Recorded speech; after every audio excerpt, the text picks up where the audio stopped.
ಇನ್ನೇನು ಆಗೋದಿಲ್ಲ ರೀ ಮನೆಗೇನಾಗೋದು ಮನೆ ಹೈಟು ವ್ಯತ್ಯಾಸ ಅದ.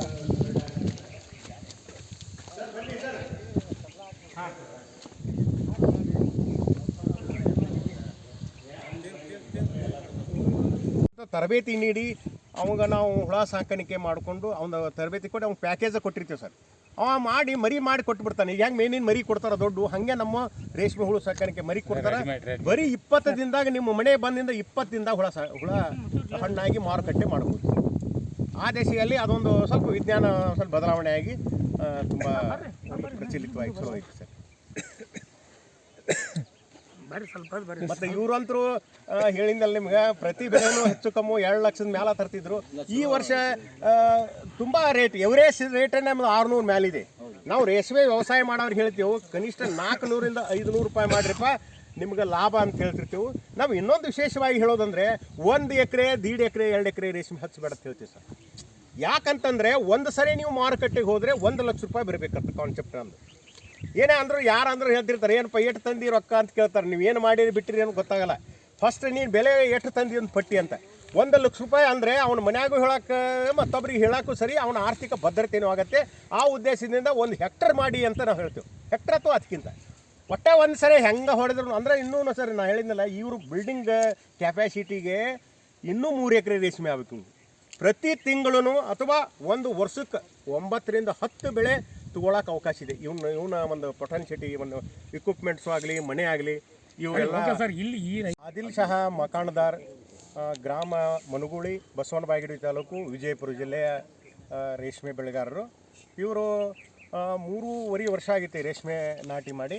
ಮೊದಲು ಸಾಂಪ್ರದಾಯಿಕ ಪದ್ಧತಿಯಲ್ಲಿ ರೇಷ್ಮೆ ಮಾಡ್ತಿದ್ರು. ಅಂದರೆ ಏನು 6-3 ಅಥವಾ 6-2 ಇತ್ತು ಅವ್ರ ಗಾರ್ಡನ್ ಒಳಗೆ. ನಾವೇನು ಮಾಡಿದ್ದೇವೆ, ಹೊಸ ತಂತ್ರಜ್ಞಾನ ಉಪಯೋಗಿಸಿ ಅವ್ರನ್ನೆಲ್ಲ ಒಂದು ಪ್ರವಾಸಕದಲ್ಲಿ ಕರ್ಕೊಂಡು ಹೋಗಿ ಈ ರೀತಿ ಯಾಕೆ ನೀವು ಟ್ರೀ ಮಲ್ಬರಿ ಡೆವಲಪ್ ಮಾಡಬಾರ್ದು ಅಂದ್ಕೊಂಡು ಅವ್ರಿಗೆ 10-5 ಹಚ್ಚಿದೆವು.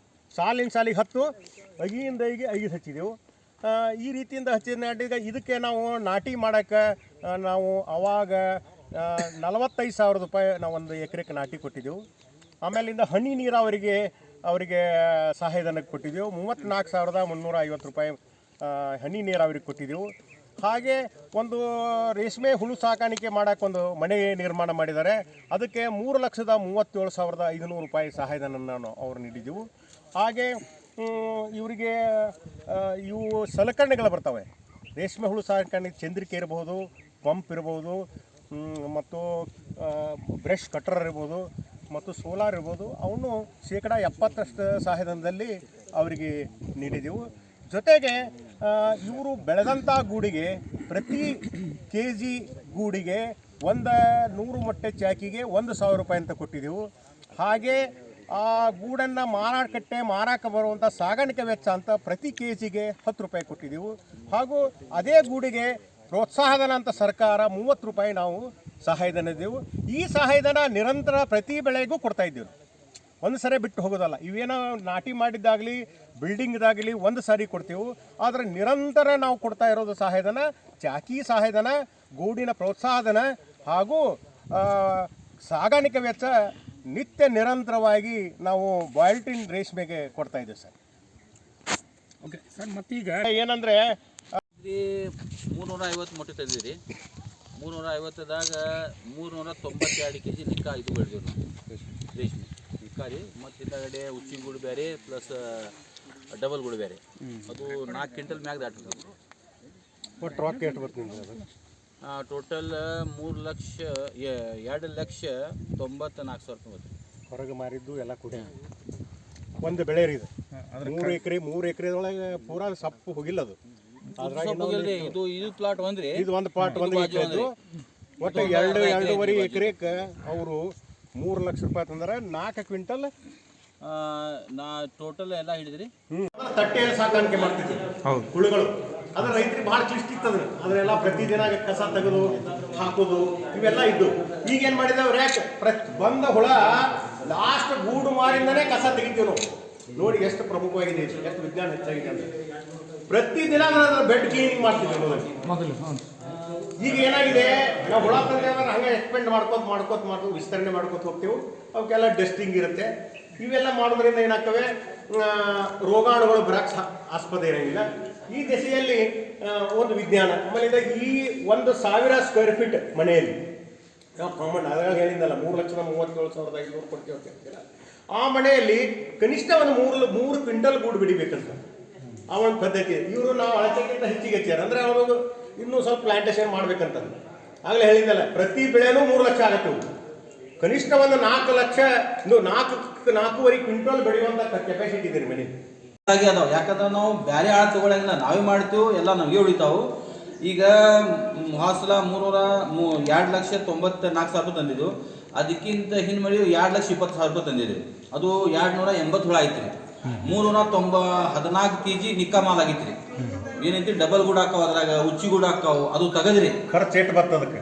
ಅದು ಒಂದು ಬೆಳೆ ಬೆಳಿಬೇಕಾದ್ರೆ ಖರ್ಚು ನಮ್ದು ಏನೈತಿ ಖರ್ಚೆ ಭಾಳ ಇಲ್ಲ ಸರ್. ಯಾಕಂದ್ರೆ ನಾವು ಹುಳ ತರೋದು ಹುಳುದು ಅಷ್ಟೇ ಖರ್ಚು. 12,000 ಸರ್. ಈಗ ದ್ರಾಕ್ಷಿ ಹಚ್ಬೇಕಂದ್ರೆ 12,000 ಮರೀದು ಸರ್. ಮನೆಗಳು ಇರಲಿಲ್ಲ. ಈಗ ಹೊಸ ತಂತ್ರಜ್ಞಾನ. ಅವಾಗ ಏನ್ ಮಾಡ್ತಾ ಇದ್ರಂದ್ರೆ ಒಂದೇನೋ ಗುಡಿಸಲುಗಳು ಹಾಕ್ತಿದ್ರು, ಅಥವಾ ಇರೋ ಮನೆಯಲ್ಲಿ ಸ್ವಲ್ಪ ಬದಲಾವಣೆ ಮಾಡ್ಕೊಂಡು ಹಾಕ್ತಿದ್ರು. ಇಂಥ ಒಂದು ಸ್ಕೆಚ್ ಇರಲಿಲ್ಲ. ಈಗ ನಮ್ಮ ಇದು ಸಂಶೋಧನಾ ಸಂಸ್ಥೆಯವರಿಂದ ಇಂಥ ಒಂದು ಮನೆ ನೋಡಿ ಎಷ್ಟೊಂದು ಇದು ಅಗಲ 20 ಇದೆ ಅಂದ್ರೆ ಆ ಕಡೆ ಗಾಳಿ ಈ ಕಡೆ ಪಾಸ್ ಆಗುತ್ತೆ. ಆಮೇಲಿಂದ ಹೈಟ್ ನೋಡಿ 14 ಫೀಟ್ ಇದೆ. ಅಂತ ಬೇಸಿಗೆ ಒಳಗೂ ಸಹಜವಾಗಿ ಹೋಗ್ಬೇಕಂತ ಗಾಳಿ. ಆಮೇಲೆ ವೆಂಟಿಲೇಟರ್ಸ್ ಅದಾವ ಸರ್ ಇಲ್ಲ. ಆಮೇಲಿಂದ ವಿಶಾಲವಾದ ಗಾಳಿ ಬೆಳಕು ಬರ್ತೈತೆ. ಇದು ಟ್ರಯಲ್ ಬೇಸ್ ಮಾಡಿದ್ದು ಅಂದ್ರೆ ಏನು, ಸಂಶೋಧನಾ ಸಂಸ್ಥೆಗಳು ಇದನ್ನೆಲ್ಲ ಪ್ರಾಯೋಗಿಕ ಮಾಡಿ ಒಂದು ನಮಗೆ ಒಂದು ವಿಜ್ಞಾನ ಕೊಟ್ಟಿದ್ದಾರೆ. ಈ ದಿಶೆಯಲ್ಲಿ ಇಲ್ಲಿ ಒಳ್ಳೆ ಉತ್ಕೃಷ್ಟ 350 ಮೊಟ್ಟೆ ಅಂದ್ರೆ 350 ಲಿಂಕ್ಸ್ ತಂದಿದ್ರಿ. ಅದ್ರಾಗ ಏನೈತಿ ನಾವು ಬೆಳೆದಿದ್ದು 392 kg ನಿಕ್ಕಾ ಮಾಲ್, ಏಕ್ದಮ್ 1 ನಂಬರ್ ಮಾಲ್ ರೀ, 1 ಕ್ವಾಲಿಟಿ ನಂಬರ್ ಮಾಲ್. ಉಳ್ಕಿದ ಏನೈತಿ ಉಚ್ಚಿಗೂಡ ಪ್ಲಸ್ ಡಬಲ್ ಗೂಡ, ಅದು ಬೇರೆ ಆಗೈತ್ರಿ. ಅದು 4 ಕ್ವಿಂಟಲ್ ಮ್ಯಾಗ ಹೋಗೈತ್ರಿ ಎಲ್ಲ ಕೂಡಿ. ಓಕೆ, ಇದನ್ನ ಎಲ್ಲಿ ಎಲ್ಲಿ ಕೊಡ್ತೀರಿ? ನಾವು ಇಲ್ಲಿಂದ ಏನೈತಿ ರಾಮನಗರ ಹೋಗ್ತೀವ್ರಿ. ರಾಮನಗರದಾಗ ನಮಗೆ ರೇಟ್ನು ಚಲೋ ಬರ್ತೈತ್ರಿ. ಮತ್ತು ಅಲ್ಲಿ ಏನೈತಿ ನಮ್ಮ ಉಚ್ಚಿಗೂಡ ಡಬಲ್ ಗೂಡ್ನು ಹೆಚ್ಚಿಗೆ ರೇಟ್ ಮಾಡ್ತೈತ್ರಿ. ಉಳ್ಕಿದೆಲ್ಲ ಮಾಡ್ಯಂಗಿಲ್ಲ ರೀ. ಇದು ಅಲ್ಲೇ ಭಾಳ ಚಲೋ ಮಾಡ್ತೈತಿ. ನಮ್ಮ ಎಲ್ಲ ಖರ್ಚು ಅಲ್ಲೇ ಇದ್ರಾಗಿ ಹೋಗ್ತೈತ್ರಿ. ನಿಕ್ಕಾ ನಾವು ಇದೇನೈತಿ ರೊಕ್ಕ ತರ್ತೀವಿ. ಎಷ್ಟು ಬತ್ತ ಆದಾಯ? ಇವು ಆದಾಯ ಏನೈತಿ 2,94,000 ರೂಪಾಯಿ ಒಂದು ಪೀಕಿಗೆ. 392 kg ಉಚ್ಚಿಗೂಡ ಎಲ್ಲ ಕೂಡಿ ಡಬಲ್ ಕೂಡಿ ಎಲ್ಲ ಕೂಡಿ. ತಾಂತ್ರಿಕ ಸೇವಾ ಕೇಂದ್ರ ಬಸವನ ಬಾಗೇವಾಡಿ. ಇಲ್ಲಿ ನಾವು ಹಿಪ್ಪುನೇರಳೆ ನಮ್ಮ ರೇಷ್ಮೆ ತೋಟವನ್ನು ವೀಕ್ಷಣೆ ಮಾಡಲು ಮನುಗುಳಿ ಗ್ರಾಮಕ್ಕೆ ಬಂದಿದ್ದೆವು. ಶ್ರೀ ಆದಿಲ್ ಶಾಹಿ ಮಕಾನ್ದಾರ್ ಇವರು 3 ಎಕರೆ ರೇಷ್ಮೆ ನಾಟಿ ಮಾಡಿದ್ದಾರೆ. ಹಾಗೂ ಒಂದು 2280ರಷ್ಟು ರೇಷ್ಮೆ ಹುಳು ಸಾಕಾಣಿಕೆ ಮನೆಯನ್ನು ನಿರ್ಮಾಣ ಮಾಡಿಕೊಂಡಿದ್ದಾರೆ. ಶ್ರೀಯುತರು ತುಂಬ ಟ್ರೀ ಮಲ್ಬರಿ ಅಂದರೆ ಮರಗಡ್ಡಿ ಪದ್ಧತಿಯಲ್ಲಿ ರೇಷ್ಮೆ ಹುಳು ಸಾಕಾಣಿಕೆ ಮಾಡ್ತಾ ಇದ್ದಾರೆ. ತೋಟ ತುಂಬ ವೈಜ್ಞಾನಿಕವಾಗಿ ನಿರ್ವಹಣೆ ಮಾಡಿದ್ದಾರೆ, ಸಾವಯವ ಕೃಷಿಕರು ಸಹಿತ. ಅವರು ಕಳೆದ ಬೆಳೆ 350 ಮೊಟ್ಟೆ ತಂದು 4 ಕ್ವಿಂಟಲ್ 10 kg ಹೆಚ್ಚು ಕಮ್ಮಿ ಅವರು ರೇಷ್ಮೆ ಗೂಡನ್ನು ಉತ್ಪಾದನೆ ಮಾಡಿ ಸರಿಸುಮಾರು 4 ಲಕ್ಷ ರೂಪಾಯಿ ಅದರಲ್ಲಿ ಆದಾಯವನ್ನು ಪಡೆದಿದ್ದಾರೆ. ತಾಲೂಕಿನಲ್ಲಿ ಎಷ್ಟು ಜನ ರೈತರು, ಎಷ್ಟು ಜನ? ನಮ್ಮ ತಾಲೂಕಿನಲ್ಲಿ 328 ಜನ ರೇಷ್ಮೆ ಬೆಳೆಗಾರರಿದ್ದಾರೆ. ಒಟ್ಟು ಸಮಗ್ರ ತಾಲೂಕಿನಲ್ಲಿ 928 ಎಕರೆ ನಮ್ಮಲ್ಲಿ ರೇಷ್ಮೆ ಇದೆ. ಈ ವರ್ಷ ತುಂಬ ಆಶಾದಾಯಕವಾಗಿ ರೇಷ್ಮೆ ಬೆಳೆಗಾರರಿದ್ದಾರೆ. ಓಕೆ, ಇವ್ರದ್ದೇನು ವಿಶೇಷ? ಇವರಲ್ಲಿ ವಿಶೇಷವಾಗಿ ನಾವು ಈಗ ಸಾಂಪ್ರದಾಯಿಕ ಪದ್ಧತಿ ಪ್ರಕಾರ ನಾಟಿ ಮಾಡದೆ ಮರ ಕೃಷಿ ಮಾಡಿ ಉತ್ಕೃಷ್ಟವಾದ ಹಿಪ್ಪುನೇರಳೆ ತೋಟವನ್ನು ಮಾಡಿದ್ದಾರೆ. ಹಾಗೂ ಒಂದು ವಿಶಿಷ್ಟ ಬಿಲ್ಡಿಂಗ್ ಕಟ್ಟಿದ್ದಾರೆ ಅವರು ರೇಷ್ಮೆ ಹುಳು ಸಾಕಾಣಿಕೆ ಮನೆಗೆ. 2480 ಮತ್ತು ಹೈಟು 14ರಿಂದ 15 ಫೀಟ್ ಹೈಟ್ ಇದೆ ಅವ್ರದ್ದು. ಮತ್ತು ಕನಿಷ್ಠ ಒಂದು ಕೆಪಾಸಿಟಿ ಒಂದು ಬೆಳೆಗೆ 500 ಮೊಟ್ಟೆ ಸಾಕಾಣಿಕೆ ಮಾಡಿ ಕನಿಷ್ಠ ಒಂದು 400 kg ಪ್ರತಿ ಬೆಳೆಗೂ ಬೆಳೆಯುವಂಥ ಒಂದು ಉತ್ಕೃಷ್ಟವಾದ ವೈಜ್ಞಾನಿಕ ಒಂದು ಬಿಲ್ಡಿಂಗ್ ಮಾಡಿದ್ದಾರೆ ಅವರು. ಹೀಗೆ ಅವರ ರೇಷ್ಮೆ ಕೃಷಿ ಪಯಣ ನಡೀಲಿ ಅಂತ ನಾ ಈ ಸಮಯದಲ್ಲಿ ಹಾರೈಸ್ತೀನಿ. ಓಕೆ, ಮತ್ತು ಬೇರೆ ರೈತರಿಗೆ ಏನಾದರೂ ಸಲಹೆ ಕೊಡೋಕೆ ಇಷ್ಟಪಡ್ತೀನಿ? ಇದು ಒಂದು ನಮ್ಮ ಪ್ರತಿ ವರ್ಷದಲ್ಲಿ 5 ಬೆಳೆ ಯಾವುದಾದ್ರೂ ಬೆಳೆಯುವಂಥ ಇದ್ದರೆ ಅದು ರೇಷ್ಮೆ ಬೆಳೆ ಅಂತ ನಾನು ಅನ್ಕೋತಾ ಇದ್ದೀನಿ. ಈ ಎಲ್ಲ ಬೆಳೆಗಳು ವಾರ್ಷಿಕವಾಗಿ ಬರ್ತಿರ್ತವೆ ಅಥವಾ ಅರ್ಧ ವಾರ್ಷಿಕಕ್ಕೂ ಬರ್ತವೆ ಈ ಚಿಲ್ಲರ್ ಪೀಕ್ ಮಾಡಿದರೆ. ಅದು ನಮ್ಮಲ್ಲಿ ಅಂದ್ರೇನು ಒಂದೇ ಬೆಳೆ ಬೆಳೆದ್ರೆ 5 ಬೆಳೆ ಬೆಳಿಬೋದು. ಅವ 2 ಭಾಗ ಮಾಡಿದರೆ 9 ರಿಂದ 10 ಬೆಳೆ ಒಂದು ವರ್ಷಕ್ಕೆ ನಮ್ಮ ರೇಷ್ಮೆ ಬೆಳಿಬೋದು. ಇದು ನಿರುದ್ಯೋಗ ನಿವಾರಣೆಗೆ ಅತ್ಯಂತ ಸಹಾಯಕ ಆಗುತ್ತಂತ ನಾನು ಎಲ್ಲರಲ್ಲಿ ಹೇಳ್ಕೊತಾ ಇದ್ದೀನಿ. Okay, thank you sir.